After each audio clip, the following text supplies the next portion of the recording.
কত বড় হারামি বুড়ার বুড়া। যদি হজে যাবে তো হজে যাওয়ার আগে বিচি প্যারাই করে জমির, এবার হজে যাচ্ছে কি জন্য? আরে বেটা মরবো কি বাঁচবো। আগেকার লোকেরা কাফন নিয়ে যেত, আর এখনকার হাজিরা কাফন নিয়ে যায় না। কেন যায় না? যে এই তো চড়বো দমদমে, আর 6 ঘন্টা পরে নেমে যাব, মরবো না রে। তবুও বলে তোর ভাইয়ের সাথে মাপটাপ করেলে, 33 বছর ধরে যে ভাইয়ের সাথে কথাবার্তা নয়, সে ভাইয়ের সঙ্গে চালা সবুদ করে নেওয়ার পর এবার যাচ্ছে কোথায়? তো আল্লাহকে রাজি করতে। 20 মানলটা কি? তো খাট্টার জমি 2 বিঘা থুয়েছে, আর বাদবাকি জমিটি 2 বেটাকে লিখে দিয়েছে, চলে গেল। বেটি যদি বলে হাজি বাপু তুমি এরকম কাজ করে গেলে তো এটা কি ঠিক করলে? তো তোর গেলে যে বোচাইয়ের মাঠে আসে রে 3 বিঘা রে। আচ্ছা, ওই মাঠের জমি যেখানে খাট্টা বের হয় না, সে জমি বেটির নামে লিখেও তো দিলে না তুমি শুধু নিজের নামে লিখে দিয়ে চলে গেলে। তোমার বেটারা যত বড় ইমানদার, যেদিন ভাগ হবে সেদিন বলবে এখানে আমার ভাগ আছে রে, বলবে না? তাহলে এইরকম চোঠা 3টা পাওয়া গেল 60টার ভিতরে। তো ঠকবাস্তা গাও যাক। আব্দুল্লাহ বিন উমর বলছেন কি, খোঁজ করে দেখো গা, 60টা লোকের ভেতরে ইমানদার নেই, সবটি মুসলমান। হাজি 2 লাইন যে বেটি ছেলে ছিল, তো ইয়ারাও কি ওইরকম নাকি? করছে হ্যাঁ। কেন? আর এই মেয়ে লোকটা যে বয়স্ক মেয়ে লোক, তো এর কেন এমন হবে? এই যে বয়স্ক মেয়ে লোকটা, ওর হিসাব করে দেখো গা, ওর বাড়িতে ওর বেটি ওর চোখের সামনে দিয়ে সাইকেল নিয়ে বেরোয়, মাথাতে কাপড় দেয় না। বেটিকে মা জীবনে বলতে পারলো না, তুই যদি মাথায় কাপড় না দিবি তো আমার বেটি থেকে বাদ যাবি, আমার গলি থেকে বেরিয়ে যা, এই বাড়িতে পা দিবি না, নাহলে মায়ের মতো মাথায় কাপড় দিয়ে চল। জীবনে কোনো মা নিজের বেটিকে জোর করে তার মাথায় কাপড় চাপাতে যায়নি, বরং মায়েরা বলছে ওরা ছেলে মানুষ, মাথায় না দিল তো কি হলো জি ভাই, ছেলে মানুষ। 14 বছর বয়সে 72টা চেয়ার কিনে হয়েছে, তুমি বলছো ছেলে মানুষ। এই মা হলো দাগি। আর কোন মেয়ে ছেলেটি, যেই মেয়ে ছেলেটি শাশুড়িকে ভাত দেয় না, শ্বশুরকে ভাত দেয় না, নামাজ পড়তে এসেছে জুমার মসজিদে, আল্লাহর কসম তুমি মুসলমান, তুমি মুমিন নও। আর একগুলো মেয়ে লোক আছে যারা নামাজের টাইমে চলে এসেছে নামাজ পড়তে, কিন্তু তার কাছে অ্যান্ড্রয়েড মোবাইল আছে, অ্যান্ড্রয়েড মোবাইলে 25টা বেটা ছেলের ফোন নাম্বার আছে। তাদের সঙ্গে যখন তখন ভদর ভদর করে, আর যখন তখন কথা বলে, চ্যাটিং করে। যদি চ্যাটিং করা মেয়ে ছেলে হয়, অন্য ছেলের সঙ্গে হোয়াটসঅ্যাপে লেনদেন করে, আর কথাবার্তা চালাচালি করে, ফটো চালাচালি করে, তাহলে এই মেয়েটি নামাজ পড়তে গেছে, তাই জন্য মুমিনা নয়। তাকে আল্লাহ রাব্বুল আলামিনের সাহাবী, নবীর সাহাবী, তিনি বলছেন এটা হলো মুমিন নয়, এটা হলো মুসলমান। যত ডিবিটি ছেলে গেল নামাজে, সবকে টেনে বার করে দিলেন। কবেকার কথা? ইয়াতিয়ান্না, একদিন আসবে সময়, সেই যুগের মুসলমানদের অবস্থাটা এই দাঁড়াবে। এবার আপনার উপরে বিচার থাকলো, জিজ্ঞাসা চিহ্ন। আপনি বলেন ভাদু মাদ্রাসা ফাঁকড়িটোলার মসজিদ আর এখানকার মসজিদ অন্যান্য গ্রামের মসজিদ, আপনাকে যদি বলি বের করে দেন 3টা, এই 50টার ভেতরে 3টা মুমিন আছে, আপনি পারবেন বের করে দিতে? আল্লাহর কসম, আপনাকে যদি 60 পাওয়ারের কাচের চশমা দিই, আর আপনি যদি গ্রামের লোক হন, তাহলে আপনি বলবেন যে মৌলভী সাহেব এই গ্রামে একটাও মুমিন পাওয়া যাবে না, সব মুসলমান, সব মুসলমান। এত কড়া কেন হলেন তিনি? তাহলে মুমিন বলে কাকে? মুমিন কাকে বলে এটা আগে জানেন? আপনি বলছেন মৌলভী সাহেব তোমাকে তো এনেছিলাম আমরা অন্য ওয়াজ শোনার জন্য। জি, তা আমাকে ওয়াজ শোনার জন্য কি এনেছো যে তোমরা 100 টাকার টাকা দিবা আর আমি চোকাটে ছাল উঠিয়ে তোমাদেরকে জান্নাতে ঘুরবো? আমি এটা বলছি না, আমি বলছি কি তোমার ঈমানকে চেয়েছে মেজে ঘুষে তোমাকে আগে টাটকা করব। তুমি আগে নিজে ভালো হও, জান্নাত তোমাকে ডাকবে। বলতে হবে না আল্লাহ তাআলাকে, তুমি যে বলবে না আল্লাহ তাআলাকে যে আল্লাহ আমাকে জান্নাত দাও, তোমার জন্য মেহমানি রেডি থাকবে, আগে তুমি নিজে প্রস্তুত হও। এই জন্য আপনার ঈমানকে আমি ঝালাই করছি, আমি চেঁচে মুছে পরিষ্কার করে দেওয়ার ধান্দা করছি। মুমিন কাকে বলে?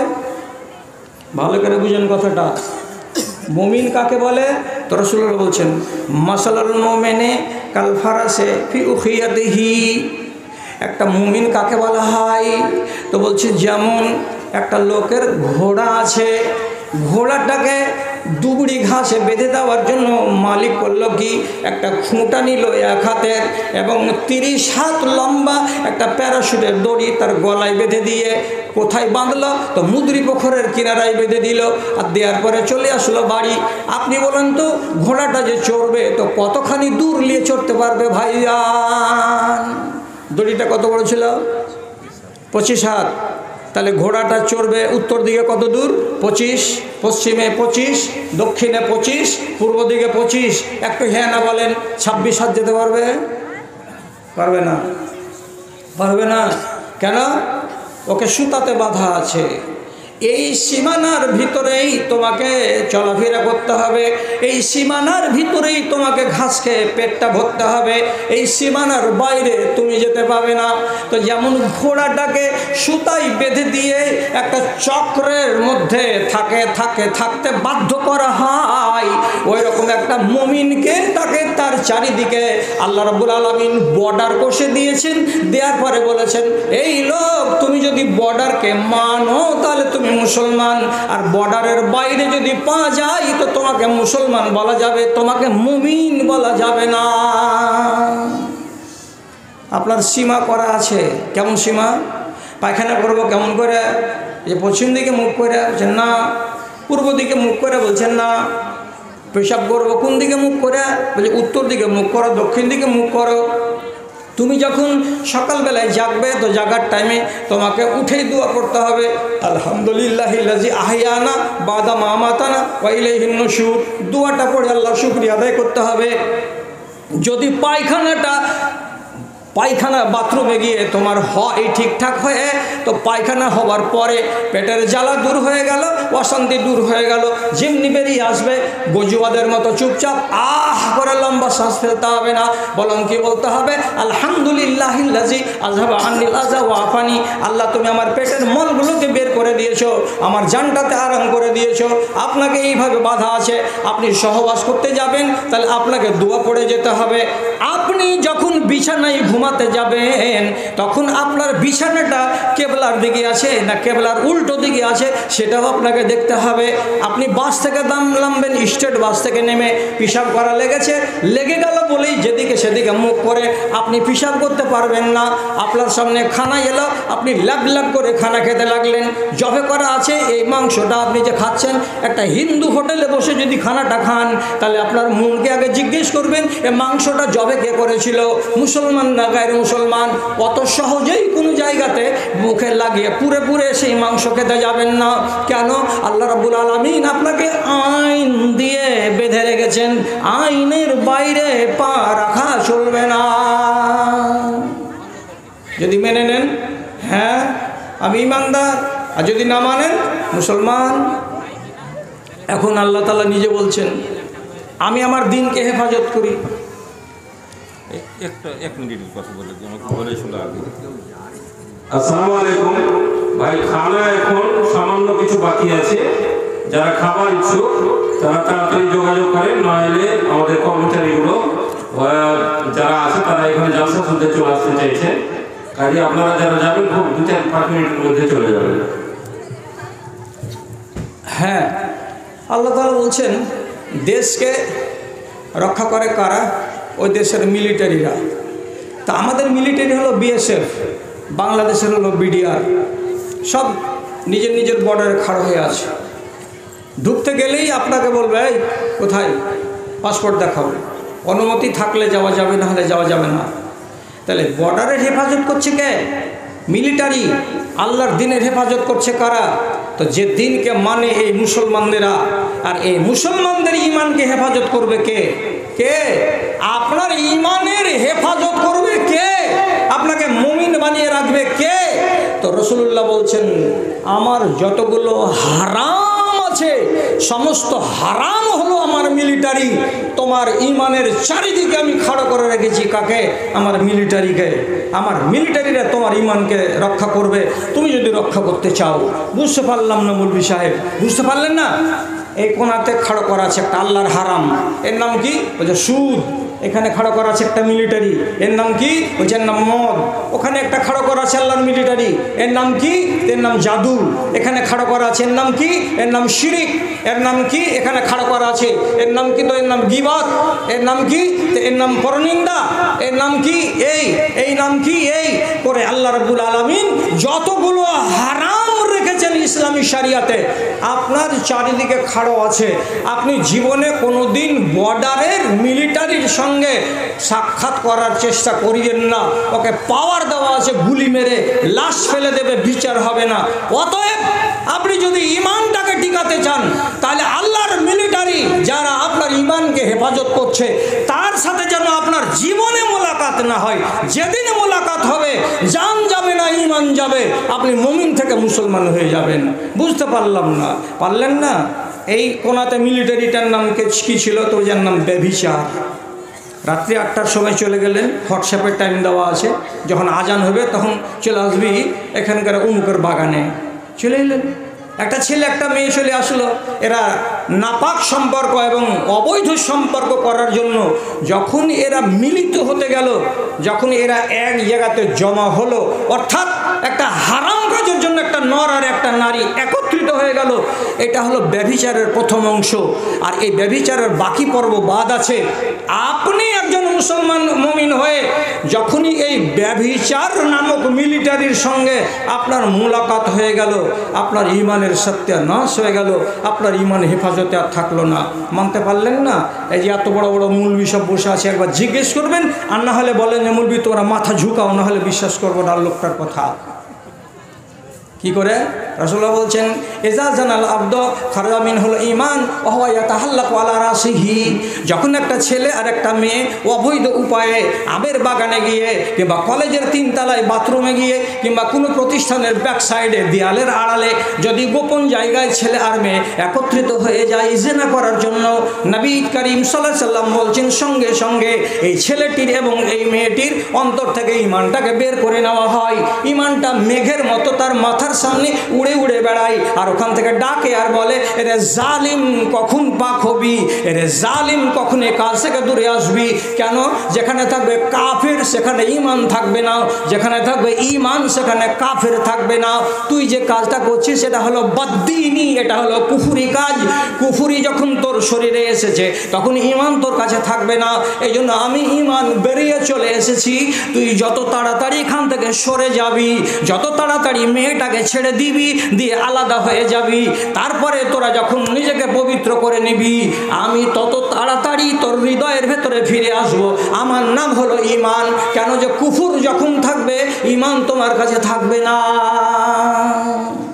ওই হালাতে যদি একটা মানুষ মরে যায়, লাভ করে, প্রেম করে, ভালোবাসা করে, শারীরিক সম্পর্ক করে বাড়ি আসলো, সাপে কামড়ে নিল, বাড়ি এসে আগনাতে বলছে, কিসে কামড়ে নিলে রে? তো সাথে সাথে ট্যাক্সি করে হসপিটাল নিয়ে যাওয়া হলো। হসপিটাল যেতে যেতে তোমার দম বেরিয়ে গেল। তোমার মরণটা কোন হালাতে হলো? ঈমানের হালাতে না কুফুরের হালাতে? জিন্দেগির মতো ভোজ খাবে আল্লাহর জাহান্নামের ভেতরে। তোমার ঈমান ছিল না যেই টাইমে তুমি বেরিয়ে তোমার ঈমান বের হয়। একগুলো হলো চলমান গুনাহ, আর একগুলো হলো ক্ষণেকের গুনাহ। আপনি একটা লোকের গালে চড় মেরে দিলেন, নিমেষের ভেতরে আপনার গুনাহ হয়ে গেল, চলমান গুনাহ নয়, যেটা হওয়ার হয়ে গেল। আপনি একটা লোককে দেখলেন, এই অমুক, গাল দিয়ে দিলেন একটা ছেলেকে একটা মেয়েকে, হঠাৎ গাল দিলেন, যতটা গুনাহ হওয়ার হয়ে গেল, এটা চলমান গুনাহ নয়। আর একগুলো গুনাহ হচ্ছে চলমান। একটা লোক যদি মদ খায়, মদ খাওয়ার পরে যতক্ষণ পর্যন্ত আর জ্ঞান না ফিরবে, ততক্ষণ পর্যন্ত হারামের চাকা ঘুরতে আছে, ঘুরতে আছে, ঘুরতে আছে, ঘুরতে আছে। নেকি নয়, পাপের পাহাড় ঘুরছে, ঘুরছে, ঘুরছে, তাকে পাপের পাহাড় তার জন্য তৈরি হয়ে চলে যাচ্ছে। এটা হলো চলমান গুনাহ। একটা মানুষ যদি দাড়ি ছিলে, যতক্ষণ পর্যন্ত দাড়িটি বড় না হবে, ততক্ষণ পর্যন্ত চলমান গুনাহ। একটা মানুষ যদি ব্যভিচার করে, করার পরে পাক না হয়, যতক্ষণ পাক না হবে ততক্ষণ পর্যন্ত তার চলমান গুনাহ। এগুলো গুনাহ চলতে থাকবে, মিটার থামবে না। তাহলে ইমানের হেফাজত করছে কে? তো আল্লাহর হারাম। আর হাদিসটা কি বললাম আমি আপনাকে, যে ঘোড়ার মতো সীমানার মধ্যে আপনি আছেন। এবার সীমানাকে টপকে যদি চারা খেতে যান, খুঁটা উপড়ে যাবে, আর খুঁটা উপড়েতে গেলে কারো জমিতে মুখ যাবে, আর কারো জমিতে ফসলে মুখ লাগতে গেলে জেল যেতে হবে, আর আপনাকে খুয়াড়ে ভরে দেবে। ঠিক তো? একই তো মিশাল। রাসূলুল্লাহ অন্য হাদিসে বলছেন মুমিন কাকে বলে জানো? কাকে বলে গো? তো রাসূল বলছেন আল মুমিনুনা হাইয়িনুনা লাইয়িনুনা কাল ইবলিল আনিফে। একটা 4 কুইন্টাল ওজনের বড় উঁচা উট, তার নাকে একটা লোহার কড়া লাগানো আছে, সেই কড়াটাতে 6 হাত 7 হাতের একটা দড়ি বাঁধা আছে।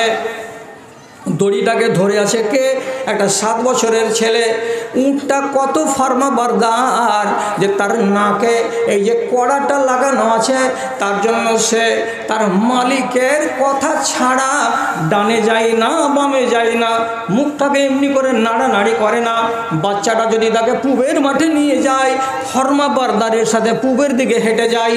বাচ্চাটা যদি তাকে এদিকে পশ্চিম দিকে ছোট বটতলার দিকে নিয়ে যায়, তো সে ওই রকম ফর্মা বারদারি করে ওই দিকে চলে যায়।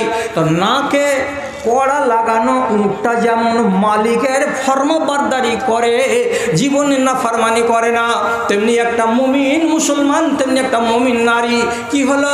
তো তার নাকে, তার শরীরে, তার গলায় আল্লাহ রাব্বুল আলামিনের পক্ষ থেকে কড়া লাগানো আছে, লাগাম লাগানো আছে। আল্লাহ যেদিকে ডাকবেই সেদিকেই যাবে, আর আল্লাহ যেদিকে ডাকবে না সেদিকে কোনোদিন যাবে না। এই লোকটার নাম হলো মুমিন, আর এই মেয়েটার নাম হলো মুমিনা। এখন আপনার বাড়িতে বেসিন আছে, বেসিনের সামনে ফুটানি আজকালকার তো শেভিং ক্রিম গালে লাগালো, আর লাগিয়ে রেজার ধরলো, আর ধরে এমনি করে গালটাকে চিকন করার লোকে যেমনি ধরলো এরকম করে টান দিতে।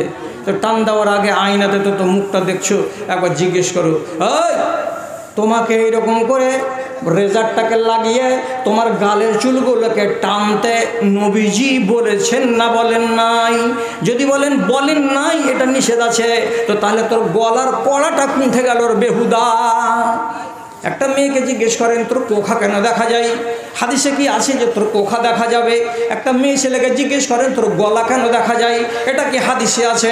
যদি বলে যে হাদিসে টাদিস জানি না, যদি এই জায়গাটাকে ঢাকি তো আমার ফুটানি করা হবে না, লোকে আমাকে দেখতে পাবে না, আমার শাড়ির দাম বুঝবে না, আমার ব্লাউজের মূল্য বুঝবে না, আমার চুল শ্যাম্পু দেওয়া আছে বড় বড় ঝাঁকড়া চুল, চুলের কদর মানুষেরা বুঝবে না, এই জন্য মাথাটাকে ঢাকিনি। তাহলে ওই নারীকে জিজ্ঞেস করুন তোর গলায় আল্লাহ রাব্বুল আলামিনের পক্ষ থেকে দেওয়া যে লাগামটা ছিল, লাগামটা কি হলো? কি বারের দিন ছিঁড়ে ফেলেছি সেটা রহিমা বলতে হবে না? লাগাম এরও গলায় আছে, লাগাম আপনার গলাতেও আছে। আপনি লাগামটাকে যদি ছিঁড়ে ফেলে দেন তাহলে আপনাকে মুসলমান বলা যাবে, আপনাকে মুমিন বলা যাবে না।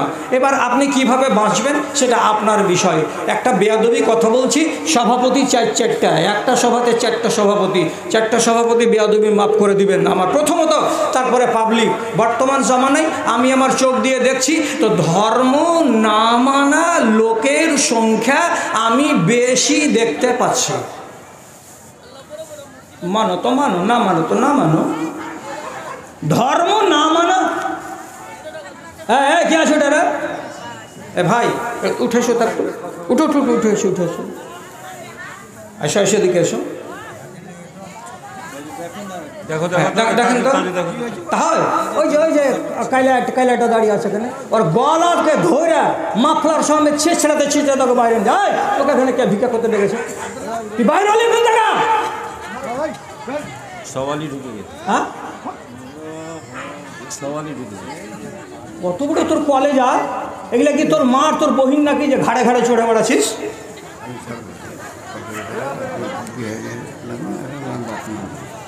টাকা একটু ধরে রাখেন বিয়ের পক্ষ থেকে টাকাটা, আমি যখন শেষের বেলা নিব তখন নিয়ে নেবো ইনশাল্লাহ। বাইরে হলে কি না? বাইরে হলে হয়েছে না হয়নি?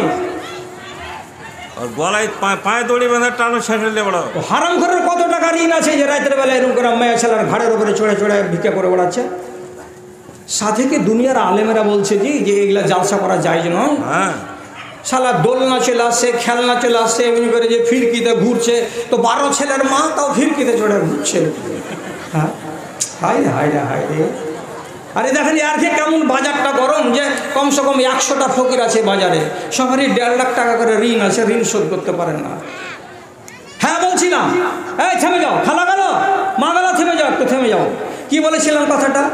চোখ দিয়ে দেখছি বর্তমান জামানাতে, তো আমার চোখে বেশিরভাগ আমি মানুষকে দেখতে পাচ্ছি যারা ধর্ম মানে না।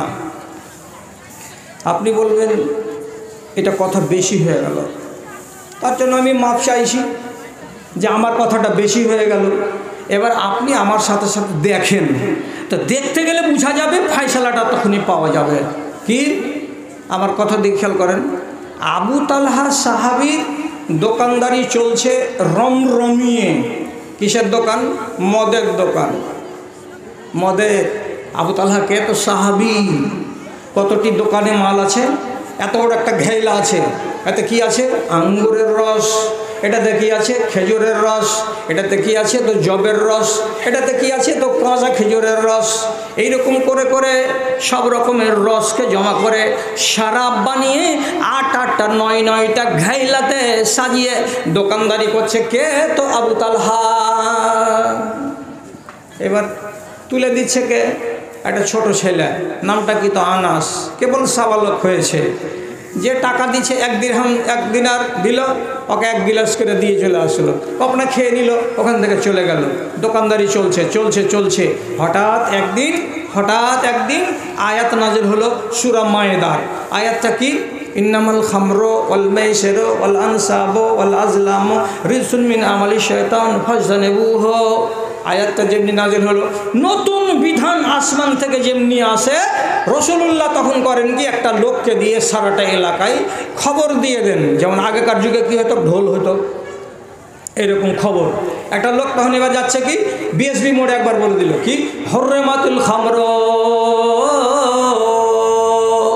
জোর আওয়াজ দিয়ে বলে দিল মদ হারাম হয়ে গেছে। ভাইরা, আজকে বেলা 10টার সময় মদের আয়াত নাজিল হয়েছে কার উপরে? নবীজির উপরে। আরেক জায়গাতে ভাদু মাদ্রাসার সামনে গিয়ে আওয়াজ দিয়ে দিল, একবার ছোট বটতলায় দিল, একবার লতা টোলার মুখে দিয়ে দিল।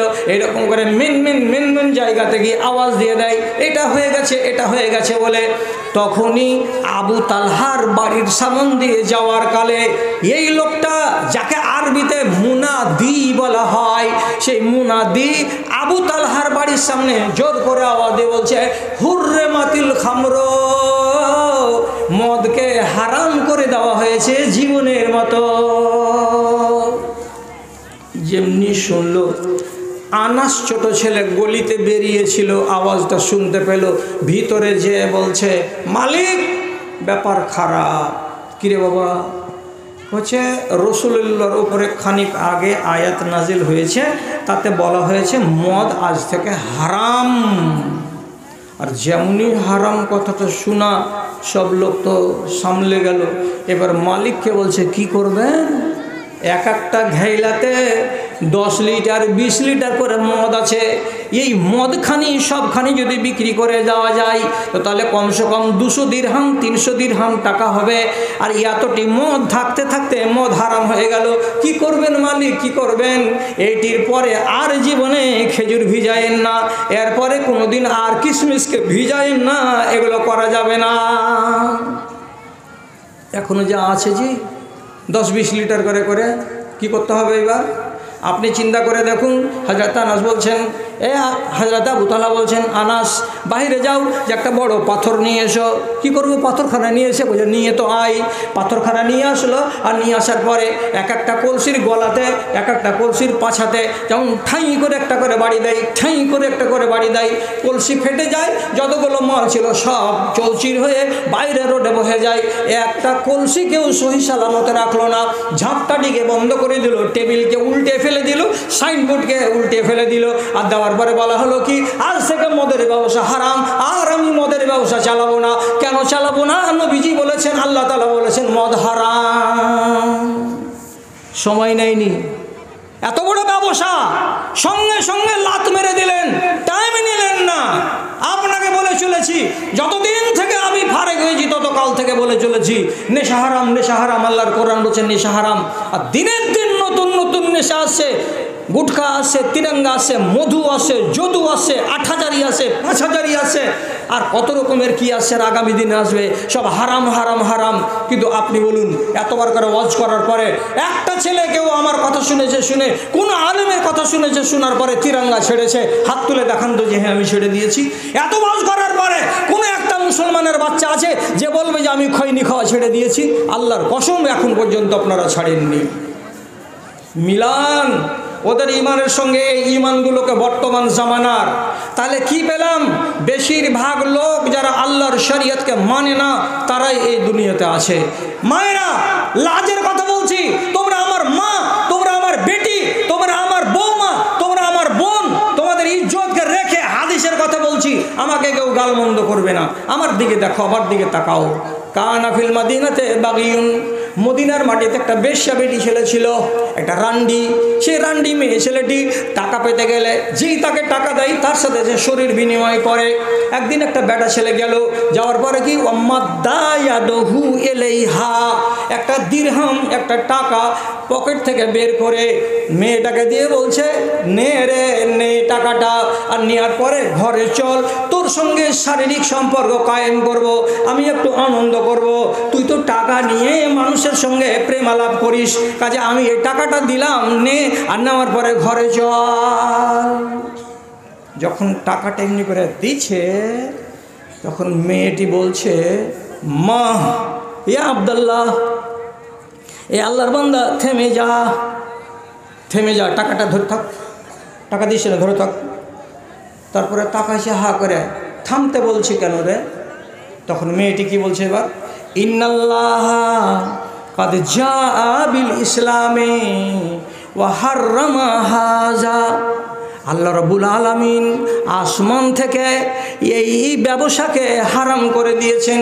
কাদ যাহাবা বিল জাহিলিয়াতে ওয়া জাআ বিল ইসলাম, জাহিলিয়াতের যুগে যেগুলো ব্যবসা করেছি, রান্ডিবাজি করেছি, চামড়ার ব্যবসা চালিয়েছি, ওগুলোকে জাহিলিয়াতের যুগে করেছিলাম।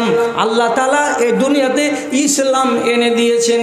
ইসলাম যেদিন থেকে এসে গেছে সেদিন থেকে এই ব্যবসাকে হারাম করে দেওয়া হয়েছে। আমার কানে খবর এসেছে এই ব্যবসাটা হলো হারাম, এই জন্য আমি কাল থেকে এই ব্যবসাটাকে বন্ধ করে দিয়েছি। টাকাটা হাতে ছিল, টাকাটা হাতেই রাখ, আমাকে দিবি না, টাকা হাতে করে বাড়ির দিকে চলে যা, জীবনে এই দিকে আর মুখ করবি না। আমার মতো বেটি ছেলেটা এই ব্যবসা আর জীবনে চালাবে না।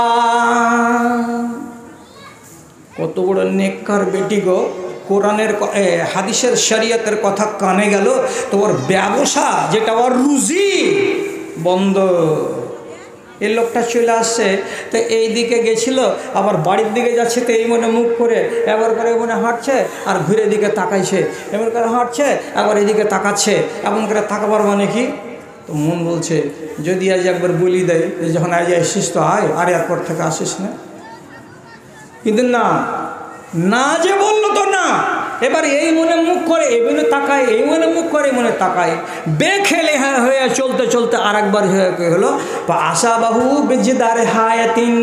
একটু দূর যাওয়ার পরে এমনি করে টেढ़া বেঁকা করে দেখতে দেখতে হঠাৎ এই কোণা দিয়ে যাওয়ার সময় ভিডিও চায়ের দোকানে যে বাড়া বাড়া কোড়াগুলো ছিল, ওই কোড়াতে ঠাকাম করে কপাল লেগে গেল, আর যেমনি লেগে যাওয়ার তত্তরিয়ে তাজা রক্ত বেরিয়ে গেল। আর তাজা রক্তকে নিয়ে হাঁটতে হাঁটতে নবীজির দরবারে চলে গেছেন। আর যাওয়ার পরে বলছেন, হে আল্লাহ পাকের রাসূল, ঘটনা হলো আমার এই। কি ঘটনা? আমি গেছিলাম অমুক জায়গায় মুদ্রির পাটালে, যেখানে একটা বেটি ছেলে এই ব্যবসা করতো। আমি টাকা দিয়েছিলাম তো টাকা নেইনি, ব্যবসা করতে রাজি হয়নি। আমি ঘুরে চলে আসছিলাম, বারবার আশা করে ওর দিকে তাকাচ্ছিলাম। এই করে বেখেয়াল চলতে গিয়ে আমার কোড়াতে কপালটা ফেটে গেছে, লহুলাহান হয়ে গেছে আমার চেহারাটা। বলুন তো আপনার কি বলার আছে? রাসূলুল্লাহ বলছেন, ইজা আরাদাল্লাহু বিআবদিহি খায়রান ইউআজ্জিলু উকুবাতাহু ফিদ দুনিয়া। যখন আল্লাহ তাআলা কোনো বান্দার আযাবকে হালকা করার ইচ্ছা করেন, তখন দুনিয়াতে ওকে একটা আযাবে মুবতলা করে দিয়ে, তার আযাব দিয়ে তাকে তার গুনাহ থেকে মুক্ত করে দেন, তার শাস্তিটাকে লাঘব করে দেন আল্লাহ তাআলা। তুমি যে পাপের কাজে গেছিলে একটা মেয়ে ছেলের সঙ্গে বেশ্যাগিরি করতে, এটাই হলো অন্যায়। আর এই অন্যায় থেকে ফিরে আসার পথে তোমার কপাল ফেটেছে, যার কারণে তোমার গুনাহ মাফ হয়ে গেছে, জীবনে দ্বিতীয়বার এই কাজে যাবে না আর। তাহলে আপনাকে বলি, বেটি ছেলেটা কি বলেছিল আর 8 দিন চালাবো, চালার পরে বন্ধ করে দেবো? বলেছিল কি? বলেনি। যেমনি জানলো সাথে সাথে বন্ধ হয়ে গেল। আপনাকে যদি আজ বলে, এরপরে এর আগে আপনি শুনেননি যে তিরঙ্গা হারাম, আজকে আপনি বিএসবির জালসাতে শুনতে পেলেন যে তিরঙ্গা হারাম, ইমানের পাটা আছে বুকে, কালকে থেকে বলবেন যে না তিরঙ্গা দিব না, আর ছোট প্যাকেটকে খুলে বড় প্যাকেটের ভেতরে এমনি এমনি করে ঝুঁকিয়ে হলারে ভরবো না, কথা দিতে পারবে? আছে এরকম মুমিনের বাচ্চা? না, পারবে না। আমাকে চিরকুট দিয়েছে কোনো জালসাই, বলবি সাহেব মুসলমানের নাপিতের ব্যবসা করতে পারে কি পারে না? বলছে হ্যাঁ পারে। আমি বললাম হ্যাঁ পারে। যেমনি চিরকুটটা পড়ে বলেছি যে হ্যাঁ পারে, তো সাথে সাথে ও আরেকজনের সঙ্গে বলছে হলো রে শালা। বলছে হলো রে শালা। তুই বলছি পারে না, পারে না। বলছি ব্যাপারটা কি? বলছে পারে না। বলছে খুলে কথা কহি, তুমি কি মুসলমানের দাড়ি কামাও? বলছে হ্যাঁ, দাড়ি কামা বেশি, চুল কাটা 2-4-10টা। তো বলছে পাক্কা হারামি। যতটি দাড়ি কামাবা ওই দাড়ি কামার টাকাটি তোমার হারাম, যতটি চুল কাটবা ততটি চুল কাটা পয়সা তোমার হালাল। তখন চট করে মজলিসের ভিতর থেকে কইছে তাহলে দোকানে ঝাঁপ লাগিয়ে দিতে হবে। তুই ঝাঁপ লাগাবি কি শাটার লাগাবি সেটা তোর ব্যাপার, তাই বলে হারামের ব্যবসা চালাবি আর তারপরে নিজেকে বলবি আমি মুমিন, আমি মুমিন। ওই মুমিন বলার মুখ নেই তোমার যতক্ষণ পর্যন্ত তুমি হারামকে ছাড়তে না পারবে। ভাইরে, তোমরা তো হারামে মেতেছ, হারামে। আর ভাত তরকারি এটা হালাল জিনিস, কার্যক্ষেত্রে হারাম হয়ে যায়। আপনি জানেন আবু বকর সিদ্দিকের একটা চাকর ছিল, ওই কামাই করে এনে আবু বকরকে খাওয়াইতো। কেন গোলাম? একদিন খাইয়ে দাইয়ে দিয়ে মালিকের সামনে মুখামুখি বসে গল্প করে বলছে, মালিক আজকে যে খানাটা খেলেন কেমন লাগলো? ভালো লাগলো রে। যে খানাটা কোথা থেকে ইনকাম করে আপনাকে খাওয়ালাম আপনি জানেন? তখন বলছে না, জানি না। তো উনি তখন এই চাকর তখন বলছে সেও মুসলমান। তাকা হান্ত ফিল জাহিলিয়াতে বেরাজুলিন, জাহিলিয়াতের যুগে একটা মানুষের সামনে বসে বসে আমি সোনাভানের গল্প বলেছিলাম সারা রাত, হানিফা পাহলওয়ানের গল্প বলেছিলাম সারা রাত, রুস্তম পাহলওয়ানের গল্প বলতাম সারা রাত। আর এগুলো বলে আমি লোকটার কাছ থেকে টাকা কামাই করেছিলাম। টাকাটা কামাই করে আজকে পেয়েছি, সে টাকা আমি আপনাকে কিনে বাজার থেকে মাল মশলা দিয়ে এই যে আপনাকে সুজি খাওয়ালাম, যে হালুয়া খাওয়ালাম, ওই সেই টাকার টাকা। আবু বকর বলছেন ঝুঠা কাহানি, ঝুঠা কথা বলে তুমি ইনকাম করেছো আর করে আমাকে খাইয়েছো, এই খানা হলো হারাম। সাথে সাথে কি করলেন? ফাকা মাফি বাতনিহি মিনাত তাআমি, সঙ্গে সঙ্গে আবু বকর বাড়ির বাইরের দিকে গেলেন, 10 হাত দূরে এক জায়গাতে বসলেন আর লোলের ভেতরে হাত ভরে দিয়ে যে খানাটা খেয়েছিলেন আধা ঘন্টা আগে সম্পূর্ণটাকে উগলে দিলেন, বমি করে দিলেন। দেওয়ার পরে বড় নিঃশ্বাস নিয়ে বলছেন আল্লাহ রাব্বুল আলামিন আমাকে হারাম গেজা থেকে, রক্ত মাংস হওয়া থেকে হেফাজত করে নিলেন। আমি খানাটাকে এক্ষুনি জানতে পারলাম, তো এক্ষুনি উগলে বাইরে ফেলে দিলাম, আল্লাহ আমার হেফাজত করে দিলেন। খানা পানি এগুলো হালাল, অথচ উপায় হয়েছিল হারাম, বলার কারণে তিনি উগলে ফেলে দিলেন। আপনি কোন জায়গাতে আছেন? শতকরা আমি কি বলেছিলাম যে বেশিরভাগ মুসলমান ধর্মকে মেনে চলে না, অধার্মিক হয়ে জীবন কাটাচ্ছে। আমি যদি কথা বলতে গিয়ে আপনার এই দেশের যেটা আমাদের ভাদু বিয়েরি, তারপরে শামসি পিন্নতলা, এই সমস্ত শেরশাবাদের গ্রামে বিয়ে লাগছে, বিয়েগুলোর যদি দিকে একবার এক নজর তাকাই আর তাকার পরে যদি বলি যে শতকরা 99টা বিয়া গ্যার ইসলামী নীতি অনুযায়ী হচ্ছে, তবে হারাম নয়, একটাই ওর ভেতরে নীতি আছে হালাল, সেটা হলো ইজাব আর কবুল, এটা জায়েজ, এই জন্য বিয়েটা জায়েজ। বাকি বিয়ের পরের আর বিয়ের আগের একটাও কাজ আপনাদের আর আমাদের দেশের মুসলমানের একটাও জায়েজ নয়, একটাও জায়েজ নয়। কষ্ট লাগছে মানতে? কষ্ট যদি লাগে মানতে, তা হাদিস অনুযায়ী কথা বলছি, হাদিস অনুযায়ী কথা বলছি। মুগীরা বিন শোবা বিয়ে করবেন বলে একটা আনসারীর বাড়ি গেছে, আর যাবার পরে বলছে আপনার মেয়ের বিয়ে দিবেন আমার সাথে? বলছে হ্যাঁ দিব, বুধবারের দিন আসিও। কথা পাকা পাকা। রসুলকে এসে বলছেন, রসুল আমার বিয়ে হবে আনসারি উমুকের বেটির সঙ্গে। কী বারে? তো বুধবারে। রসুল বলছেন, হাল রাই তাহা, মেয়েটাকে দেখেছ? বলছে, জি না দেখিনি। রসুল বলছেন, ফানজুর ইলাইহা, মেয়েটাকে দেখে নাও। এবার এই লোকটা রোববারের দিন কথা করে এসেছে, তারপরে সোমবারের দিন চলে গেছে, যে ওই গুলিতে হাঁক দিয়ে বলছে, আসসালামু আলাইকুম, জোবাইর সাহেব আছেন বাড়িতে?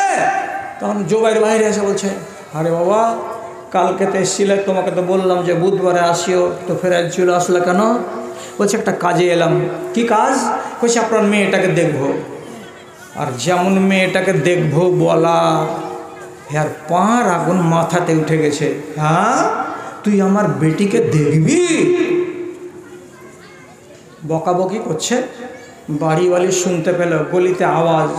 ও 3-4 পা করে মুখকে ঢেকে গলিতে এসে কইছে, কি হলো জি রোজিনার বাপ? কইছে, আর কি হবে রে, এই ছেলেটা কালকে এসেছিল, রোজিনার সঙ্গে বিয়ে পড়িয়ে দিব বলে কথা দিয়েছি যে বৃহস্পতিবার আসিও। কালকে এসে কথা হলো, আর আজকে চলে এসেছে, বলছে রোজিনাকে দেখবো। তখন আমার স্ত্রী বলছে, এগুলা ফের কোন কথা? মেয়েকে কেনে দেখবে? এগুলা তো আমরা কখনো শুনিনি। ইও নিষেধ। তারপরে তখন যেই মেয়েটার সঙ্গে বিয়ে হবে, ওই মেয়েটা নিজে আঙনা থেকে বের হয়ে পর্দার সাথে বাপ মার পিছন দিকে খাড় হয়ে বলছে, কি হয়েছে মা? তো বলছে, এই ছেলেটার সঙ্গে তোমার বিয়ের কথা হয়েছে, বৃহস্পতিবারের দিন বিয়ে হবে। তার আগে ছেলেটা এসে বলছে, আপনার বেটির চেহারা দেখব। এই জন্য আমি আর তোর বাপ রেগে মেগে আছি যে বেটির বিয়ে না হলো মুখ দেখাইতে দিও না। বেটি কি বলছে? একদম সহি হাদিস, একটুও কানা নয়, ন্যাংড়া নয়, লুলা নয়, একদম খাঁটি সহি হাদিস বলছি। মেয়েটা কি বলছে?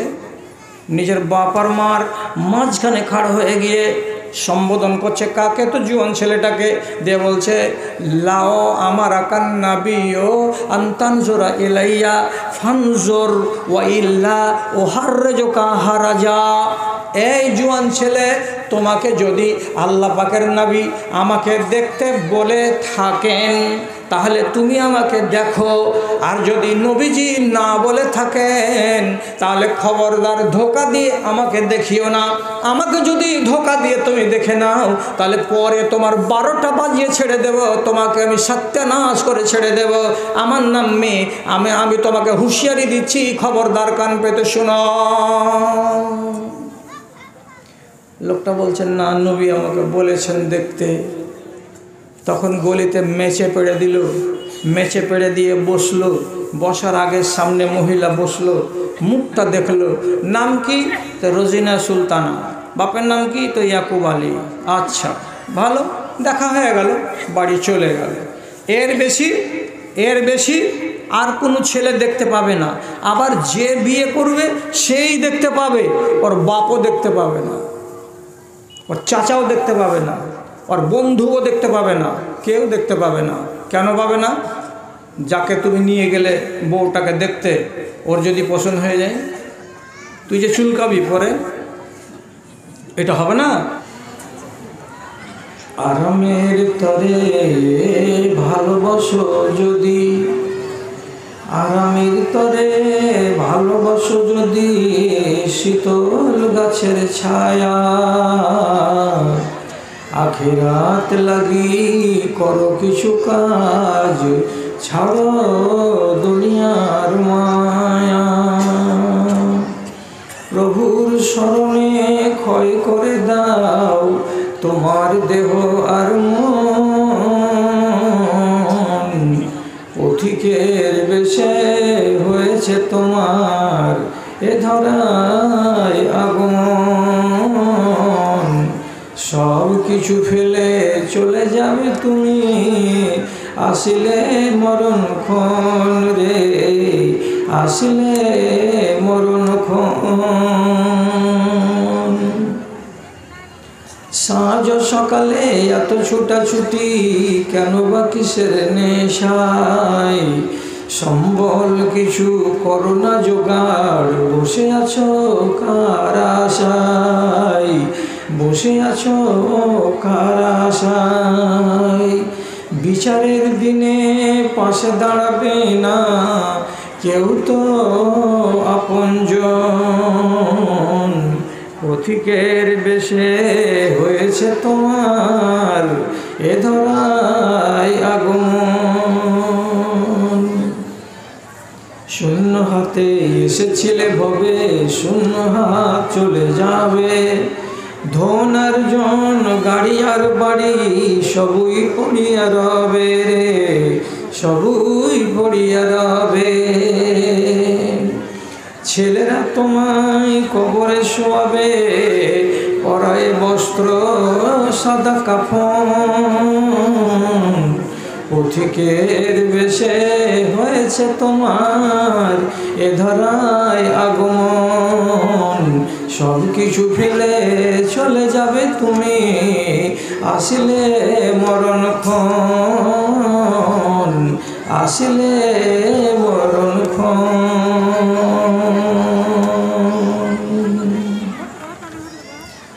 শ্রদ্ধেয় সভাপতি সাহেব, সমবেত এই এলাকার বিভিন্ন প্রান্ত থেকে, বিভিন্ন গ্রাম থেকে, পাড়া থেকে, মহল্লা থেকে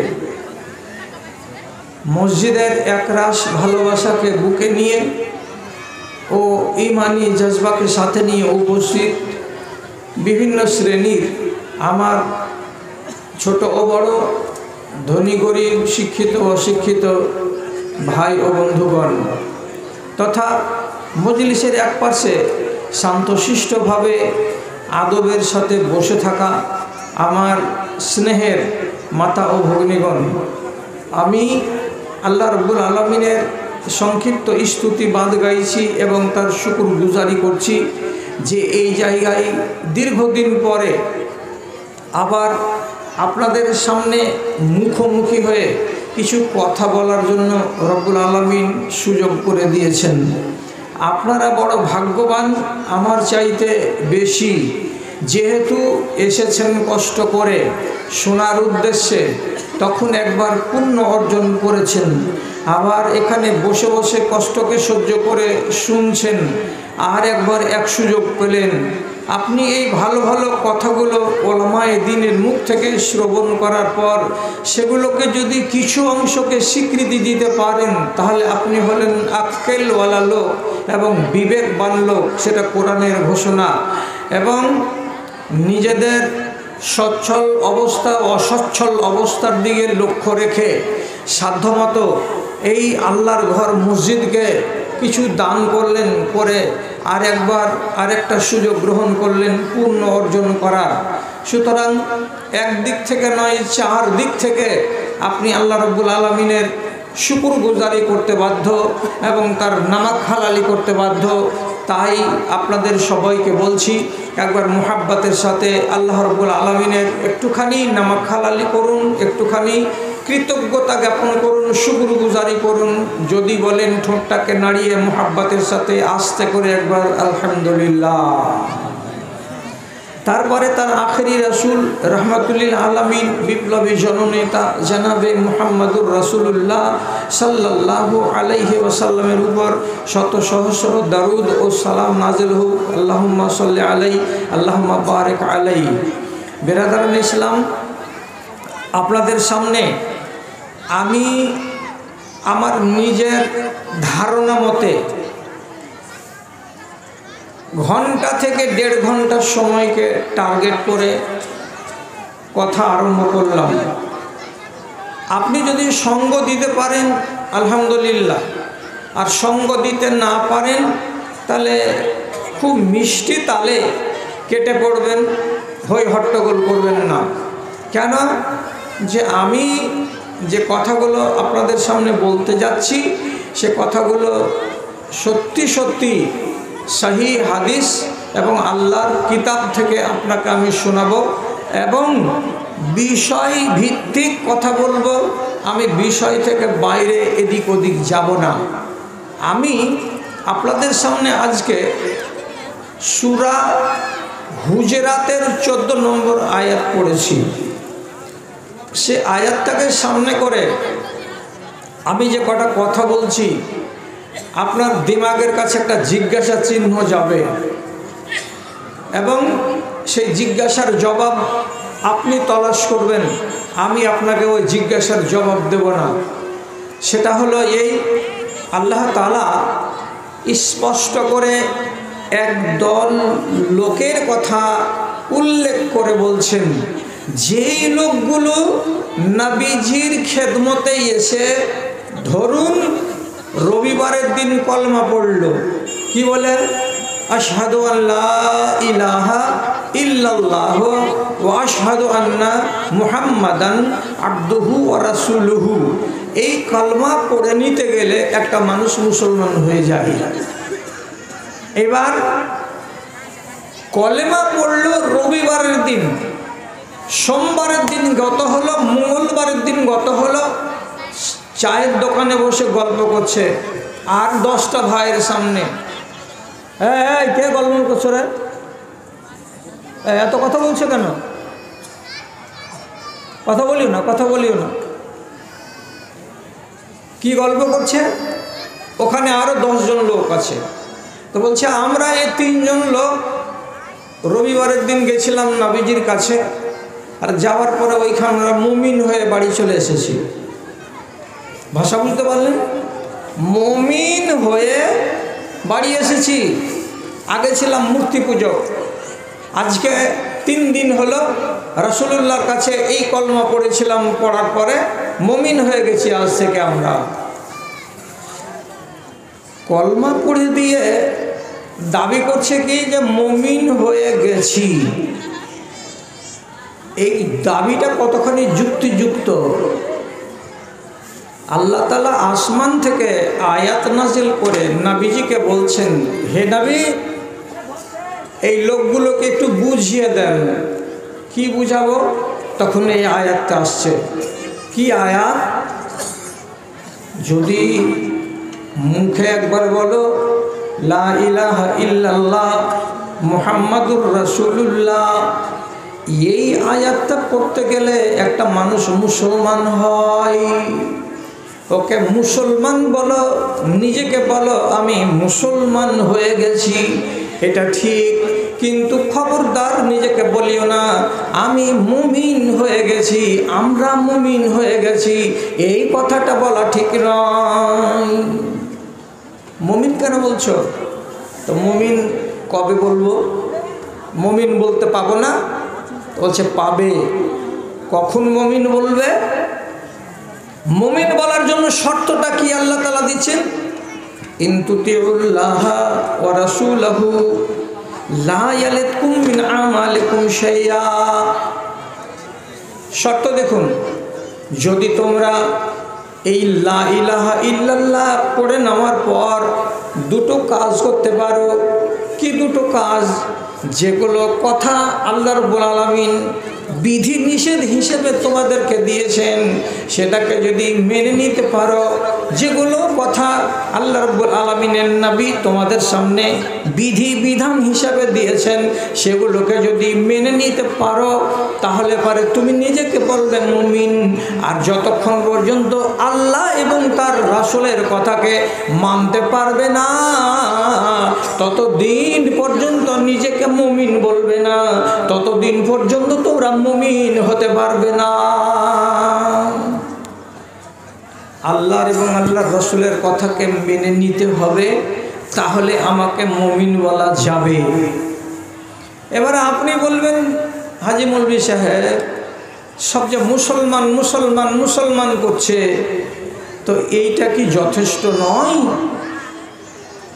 আর তুমি আজকে বলছো মুমিন মুমিন মুমিন। তো আমরা একটু বিভ্রান্তিতে পড়লাম।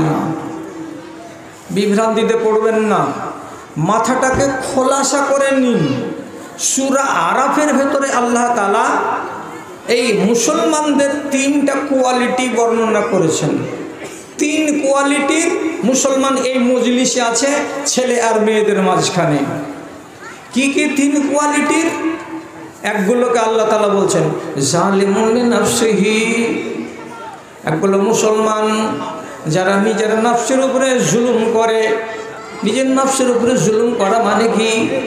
আল্লাহর সামনে আত্মসমর্পণ করেছি বলে আমি মুসলমান হয়েছি, তারপরেও সে নিজের নফসের উপরে জুলুম করে। এর মানে হলো আল্লাহর নাফরমানি করে, মাঝে মাঝে রাসূলের নাফরমানি করে। তাহলে নামাজও পড়ে, চুরিও করে, রোজাও রাখে, সুদও খায়, আবার দিন ধর্মের কাজে সাদকা দান খায়রাত এগুলো করে। আর যদি ফাঁক পেয়ে যায় হারাম ব্যবসাতে জড়িয়ে টাকা ইনকাম করে নেয়। তাহলে এর ভেতরে দুটো জিনিস আছে, একদিকে দিন ধর্মেরও কাজ করে, আর আরেক দিকে কি করে, যেগুলো হারাম সেগুলোকে করে যায়। তাহলে এই মানুষটাকে আল্লাহ তাআলা বলছেন 1 নম্বর কোয়ালিটির এটা হলো মুসলমান। আপনি এই রকম যদি আচরণের লোক হন তাহলে আপনাকে বলা যাবে আপনি একজন মুসলিম। আরেকটা লোক, এর কোয়ালিটি দ্বিতীয়, এর নাম কি, তো মুমিন। মুমিন কাকে বলে? তো বলছে যে লোকটা ইমানটা ছোট হোক সেটাও কথা, কিন্তু জীবনে আল্লাহর আদেশকে অমান্য করে না, আল্লাহর নিষেধকে জীবনে কোনো দিন করতে যায় না, সেখান থেকে দূরে সরিয়ে রাখে। নমাজ পড়ে, বেশি বেশি করে পড়ে না, কোনো রকম ফরজটা আদায় করে, নফলের ধার ধারে না। রোজা করে তো ফরজটা করে, কিন্তু নফল রোজার ধার ধারে না। সাদকা যদি দেয় তো 2-4 পয়সা দিল, বাকি মালগুলোকে রেখে দিল, ওষুধ দিতে গেল না সম্পূর্ণ।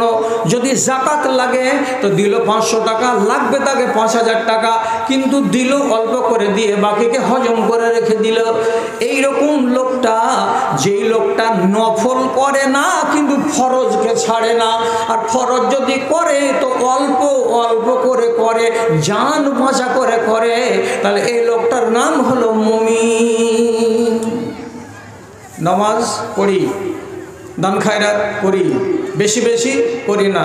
নামাজ বেশি পড়ো, পড়ি না। তাহাজ্জুদ পড়ো, পড়ি না। 5 নামাজ 4 নামাজ পড়ো, পড়ি না। মাগরিবের আজানের পরে মসজিদে 2 রাকাত সুন্নাত পড়ো, পড়ি না।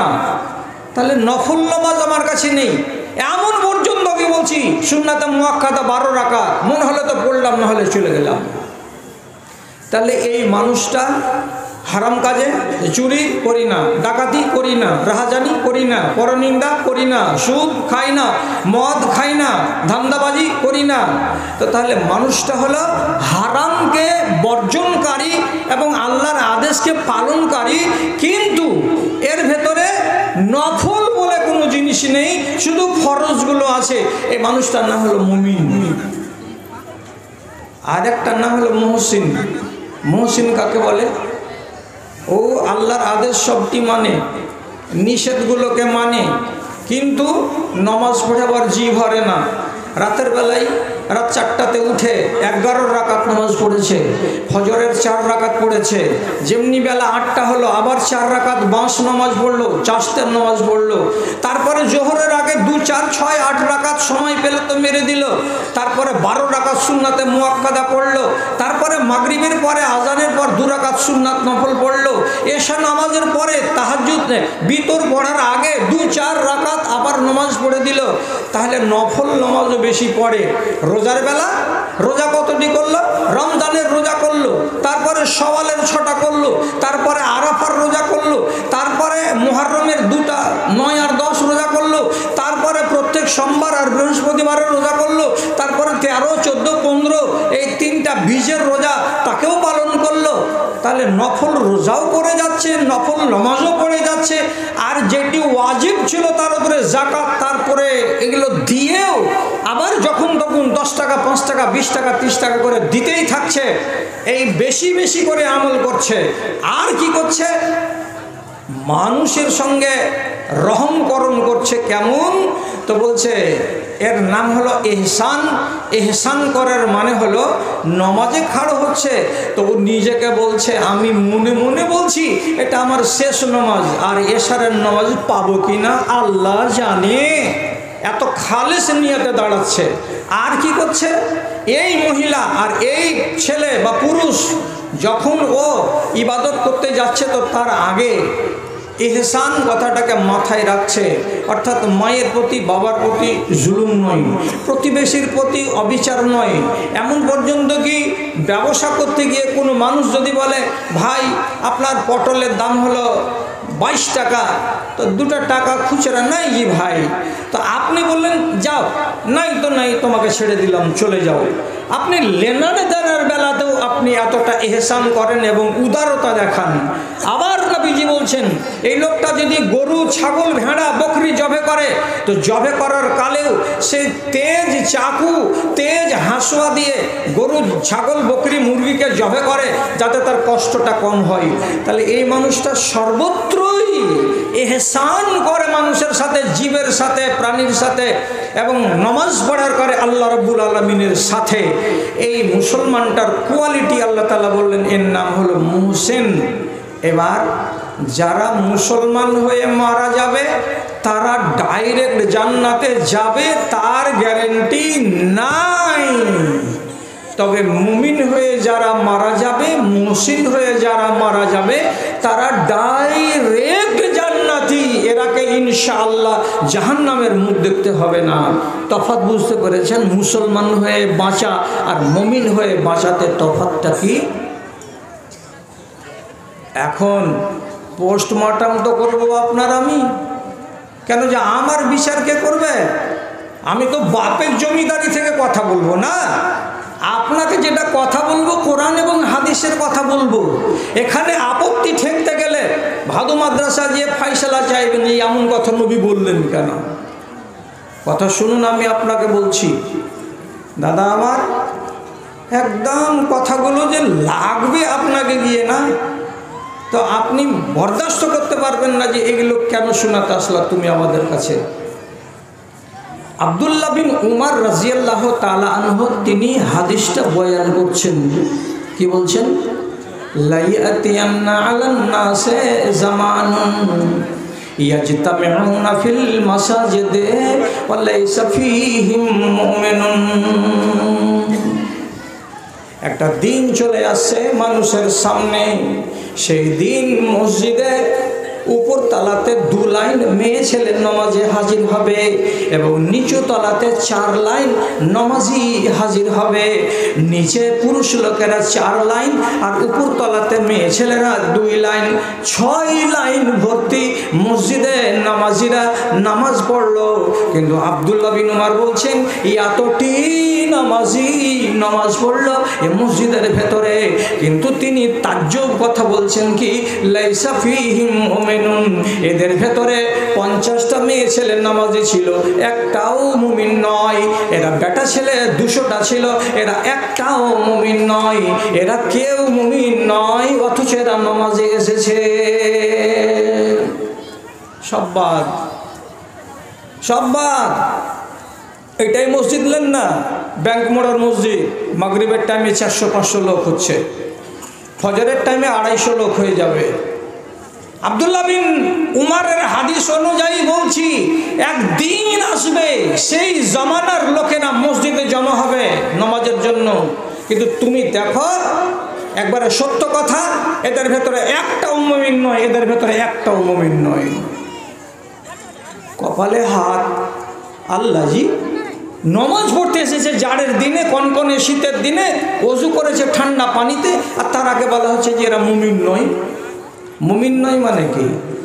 তাহলে আগেকার ব্যাখ্যা যদি মগজে থাকে তাহলে এইবার তর্জমাটা ভালো করে বুঝুন, মুমিন নয় কেন। তো ব্যাখ্যা করতে গিয়ে তিনি বলছেন কতটি লোক ছিল? বলছে 100টা। বেটা ছেলে কতটি? বলছে 60টা। মেয়ে ছেলে কতটি? বলছে 40টা। ময়না তদন্ত করে দেখো এরা কেন মুমিন নয়। তো বলছে নজর দিয়ে ভালো করে তাকাও, এই 60টা পুরুষ লোকের ভেতরে 10টা লোক পাওয়া যাবে যে লোকগুলো আজ পর্যন্ত নেশা সেবন করে, আর মসজিদে আসার আগে মুখটাকে ধুয়ে মসজিদে যায়, মসজিদ থেকে বেরিয়ে গেলেই আবার নেশাতে মুখ লাগাবে। নেশা আজ পর্যন্ত সেই লোকটা ছাড়তে পারেনি। এবং নবী বলছেন নেশা সেটা ছোট হোক কিংবা বড় হোক, মেজ হোক কিংবা সেজ হোক, অল্প হোক কিংবা বেশি হোক, নেশা বলতেই হারাম, নেশা বলতেই হারাম। আর যারা হারামকে মানবে না তারা মুমিন নয়, তারা মুসলমান। 10টা লোক পেলাম, তো 3 জনের প্যাকেটে খাইনির প্যাকেট ভরা আছে, বলবান সব খাইনি, বাইরে গেলেই চুন মাখাবে আর গিলবে। 6-7টাকে পেলাম আর পকেটে তিরঙ্গা ভরা আছে। তো গাল দিচ্ছে না, এটা ভাষা বলছি, রাগ করিয়েন না। যারা এগুলো খায় তারা হলো হারামখোর, মানে হারাম খানেওয়ালা। 60টা বেটা ছেলের ভেতর থেকে যদি 10টা বেটা ছেলে বেরিয়ে যায় যারা এই নেশা সেবন করে, তারা মুসলমান, তারা মুমিন নয়। 10টা বাদ, আর বাকিটি বাসুমলি সাহেব বলছে, আর বাকিটি দেখতে গেলাম, আর 10টা লোককে খুঁজতে খুঁজতে দেখতে পেলাম এমন এই লোকটি সুদ খায়, সুদ ছাড়া এদের জীবন চলে না। কেমন সুদ খায়? বলছে হয় বন্ধন ব্যাংকে সুদ নিয়ে রেখেছে, অথবা ব্যাংকের যে টাকা জমা আছে সে টাকাগুলো বছরের মাথায় যে তাকে 4 টাকা শতকরা দেওয়া হয়, সে টাকাগুলোকে তারা ইন্টারেস্ট বলে, লভ্যাংশ বলে, এগুলোকে সুদ বলে না। আর এগুলোকে নিজের টাকার সঙ্গে যোগ বিয়োগ করে নেয়, এগুলো জীবনে কোনো দিন বোঝা মনে করে না, এবং এগুলো বাইরে কাউকে গরিব দুঃখীকে কোনো হিন্দু গায়ের মুসলিমকে দিয়ে দেয় না। সে মনে মনে বলে আমার টাকা তো বন্ধা নয়, ব্যাংকে থেকেছে, আর ব্যাংকওয়ালা আমার টাকাকে খাটিয়ে আজকে আমাকে সামান্য এতটি টাকা দিয়েছে, তো এই টাকাটি হারাম কেন হবে? আমার মগজে কুলায় না। এই জন্য টাকাটিকে আপনি হালাল করে নিলেন। সেই সুদখোর লোকগুলো যদি এই মজলিসের ভেতরে না এই মসজিদের ভেতরে 10টা থাকে, তাহলে এই সুদখোর কারণে সেই লোকটাকে ইমানের সীমানা থেকে বের করে দেওয়া হলো। 10টা লোক কিন্তু মুমিন নয়। কয়টা হলো? 20টা হয়ে গেল। তাহলে সুদখোর হলো 10টা, মদখোর হলো 10টা। তার ভেতরে দেখতে পাবেন 4টা থেকে 5টা নজওয়ান ছেলে আছে। সেই ছেলেগুলো কেমন, তো বিয়ে করেছে, তো 2 লক্ষ টাকা করে টাকা আগে শ্বশুরের কাছ থেকে বুঝিয়ে নিয়েছে, নেওয়ার পরে বিয়ে করেছে। যদি বিয়ের আগে শ্বশুরের উপরে প্রেশার ক্রিয়েট করে কেউ টাকা নিয়ে থাকে, তো এই ছেলেটাকে বলা হবে হারামখোর। এটা গালি নয়, এটা হলো হারাম খানেওয়ালা। এই ছেলেটা মুমিন নয়, এই ছেলেটা হলো মুসলমান। কেন মুসলমান? সে লা ইলাহা ইল্লাল্লাহকে বিশ্বাস করে। কটা বার হলো? যে 5টা বাইর হলো। আর বাকিটি কি আছে? ওই যে আর 5টা ছেলে পাওয়া গেল, লোক পাওয়া গেল। এরা কি করে? তো এরা ধান্দাবাজি করে। কিসের ধান্দা? হাটে যায়, বাজারে যায়, জিরার সঙ্গে জিরার মতো এগুলো দানা আছে মিশিয়ে দিয়ে বলছে মৌলী সাহেব 1 নম্বর জিরা তোমাকে দিলাম, অথচ 2 নম্বর ধান্দাবাজ জিরা। চাপাতি বিক্রি করে, খালের চাপাতির সঙ্গে এগুলো গাছের গুন্ডিকে মিশিয়ে দিয়ে বলছে এগুলো হলো 1 নম্বর চাপাতি, দিয়ে আমাকে 2 নম্বর চাপাতি বিক্রি করে দিল। একটা লোক বাজারে যায়, যাওয়ার পরে বাপ বেটা কসম খেয়ে বলে আমার গায়ের 3 কেজি করে দুধ হয়, ঠেলাই পড়ে গায়ে বিক্রি করছি বাজারে, নাহলে বিক্রি করতাম না। আপনি আমাকে ধোকা দিয়ে 30,000 টাকা দিয়ে গায়ে বিক্রি করলেন। বাড়ি এনে যখন আমরা দুধ দুইতে বসেছি, বাপ বেটা বাঁটকে ছিঁড়ে ফেলে দিচ্ছি, কিন্তু 1.5 কেজির বেশি দুধ বেরোয় না। এই লোকটাকে যে হারাম উপায়ে ব্যবসা করে, এই মানুষগুলো কয়টা পেলাম? মসজিদে তো এগুলো 5টা পেলাম। এই করে আব্দুল্লাহ বিন উমর 3টা 4টা উদাহরণ দেওয়ার পরে বলছেন বাকিটি খুঁজে নাও তোমরা নিজেরা, আর নিজে নিজে দেখো যে 50টা 60টা লোকের ভেতরে একটাও ভালো লোক পাওয়া যাবে না যাকে মুমিন বলা যায়। 4টা লোক